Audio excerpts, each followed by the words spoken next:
День добрый, земляки. На дворе зима, снег не идет.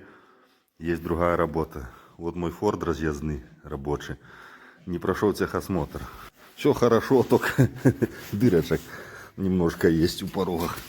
Вот. Подгнил трохи, это я уже тут понадбивал.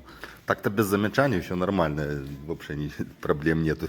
Именно что пороги погнили. В общем, он поставил на колодки. Собрал уже инструмент, его собираю. Техника безопасности, вода, огнетушитель, все как положено. Вспомним молодость. Сейчас подварим, подмажем, подкрасим, ще будем ездить. Трактора ж трохи подмазал, подкрасил, подшаманил. Так вот надо теперь машинкой заняться трохи. Я на ней постоянно езжу, это моя разъездная. Его уже варили 3 раза, говорили, те пороги.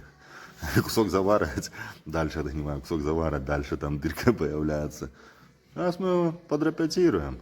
Ще поездить, вот, ще нашу 5-ту точку покатає. Каблучок машинка справна, у хозяйстве такая потребна.